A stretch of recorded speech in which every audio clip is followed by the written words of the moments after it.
সাধারণত গাড়ির দুনিয়ার বড় বড় লড়াইগুলো তো হয় রেস ট্র্যাকে, তাই না? কিন্তু আজকে আমরা যে গল্পটা বলবো সেটা একদমই অন্যরকম। এর শুরুটা কোনো রেস ট্র্যাকে হয়নি, হয়েছিল স্রেফ একটা অপমান থেকে।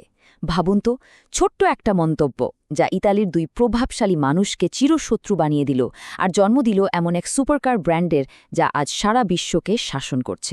কিংবদন্তি শিল্পী ফ্র্যাঙ্ক সিনাট্রার এই একটা কথাই যেন পুরো ব্যাপারটা পরিষ্কার করে দেয়। একদিকে আছে ফেরারি, ঐতিহ্য আর আভিজাত্যের প্রতীক, আর অন্যদিকে ল্যাম্বরগিনি, একদম দুঃসাহসী, বেপরোয়া আর বিপ্লবী।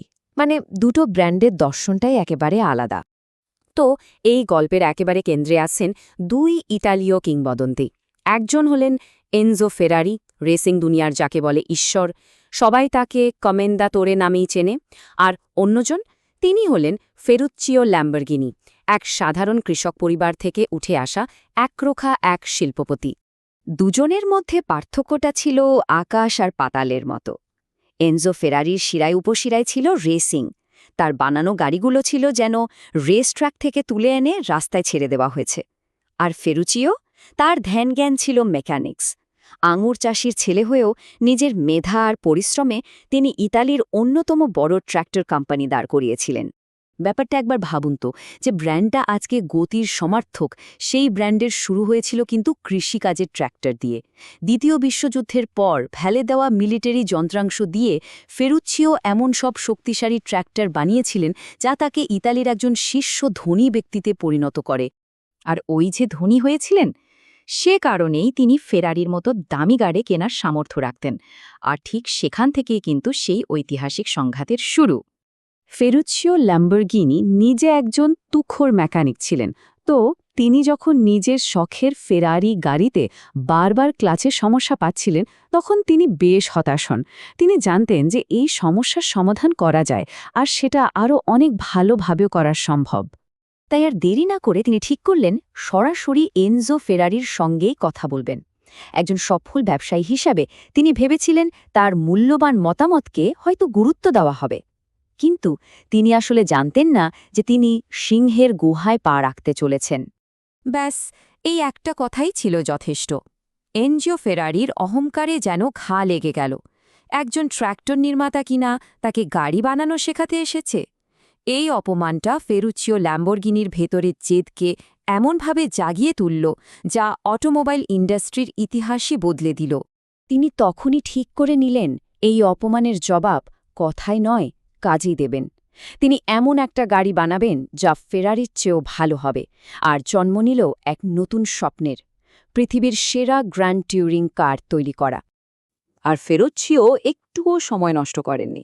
১৯৬৩ সালেই নিজের গাড়ির কোম্পানি খুলে ফেললেন। আর মজার ব্যাপার কি জানেন? তিনি ফেরারিরই সব সেরা ইঞ্জিনিয়ারদের ভাঙিয়ে নিজের দলে নিয়ে এলেন। আর মাত্র কয়েক মাসের মধ্যেই তার প্রথম গাড়ি 350 জিটিভি সবার সামনে চলে এলো। শুধু গাড়ি দিয়েই নয়, তিনি জবাব দিয়েছিলেন লোগো দিয়েও। ফেরারির গর্ব ছিল তাদের লাফানো ঘোড়া। তার জবাবে ল্যাম্বরগিনি বেছে নিলেন এক উন্মত্ত লড়াকু ষাঁড়কে। এটা ছিল তার নিজের রাশি আর তার অদম্য জেদেরও প্রতীক। তার লক্ষ্যটা ছিল একেবারে পরিষ্কার। তিনি এমন একটা গাড়ি বানাতে চেয়েছিলেন যা হবে অসম্ভব শক্তিশালী, কিন্তু একই সাথে চালানোর জন্য হবে আরামদায়ক আর বিলাসবহুল। ঠিক যে জিনিসটার অভাব তিনি ফেরারিতে অনুভব করেছিলেন। তো চ্যালেঞ্জটা তো ছুড়ে দেয়া হয়ে গেছে। এবার শুরু হলো আসল লড়াই, শ্রেষ্ঠত্বের লড়াই। একদিকে রেসিংয়ের সম্রাট আর অন্যদিকে এক দুঃসাহসী প্রতিযোগী। দুজনের চিন্তাভাবনায় ছিল জমিন আসমান ফারাক।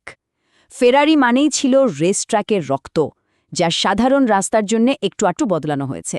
আর ল্যাম্বরগিনি, ওটা ছিল যেন ভবিষ্যৎ থেকে উঠে আসা কোনো ডিজাইন, যা রাস্তায় নামলে সবাই হাঁ করে তাকিয়ে থাকতে বাধ্য।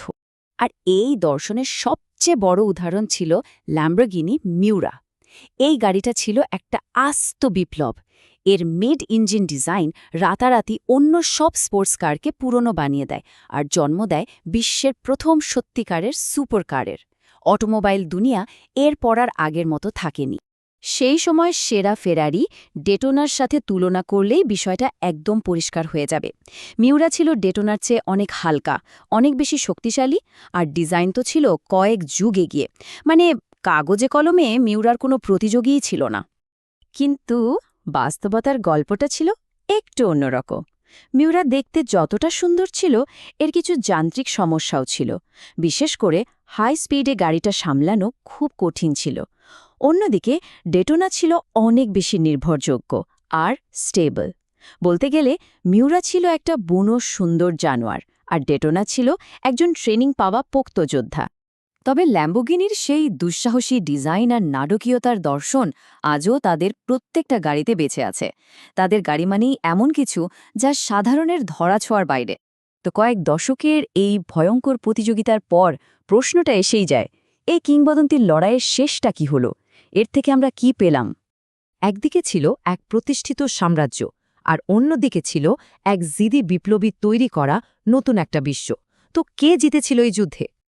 দেখুন, যদি শুধু বিক্রির হিসাব করা হয় তাহলে তো ফেরারি এগিয়ে। ডেটোনা বিক্রি হয়েছিল প্রায় ১৩০০ মতো, আর মিউরা সব মিলিয়ে ৭০০ কিছু বেশি। তো সেলসের খেলায় ফেরারি জিতেছিল, কিন্তু আসল প্রভাবটা কার ছিল? এখানেই খেলাটা ঘুরে যায়। ল্যাম্বরগিনি এমন এক বিপ্লব এনেছিল, এমন একটা আইডিয়া, মানে আধুনিক সুপারকারের আইডিয়া চালু করেছিল যে খোদ ফেরারিকেও তাদের বহু বছরের ঐতিহ্য ভেঙে নতুন করে ভাবতে হয়েছিল। এখানেই ল্যাম্বরগিনির আসল জয়। শেষ পর্যন্ত ফেরোচিওর প্রতিশোধ কিন্তু নেয়া হয়ে গিয়েছিল। তিনি শুধু এনজো ফেরারিকে একটা মোক্ষম জবাবই দেননি, বরং এমন এক ব্র্যান্ড তৈরি করে গেছেন যা আজও গতি, বিলাসিতা আর দুঃসাহসের শেষ কথা। তিনি দেখিয়ে দিয়েছেন অপমানের সেরা জবাব হল বিশাল সাফল্য। এই পুরো গল্পটা আমাদের একটা বড় প্রশ্নের সামনে এনে দাঁড় করায়। কোনো কিছুকে এগিয়ে নিয়ে যাওয়ার পেছনে আসল শক্তিটা কি? নতুন কিছু তৈরি করার তীব্র আবেগ, নাকি নিজের অহংকারকে রক্ষা করার একরোখা জেদ? উত্তরটা হয়তো এই দুটোর মাঝামাঝি কোনো একটা জায়গায় লুকিয়ে আছে।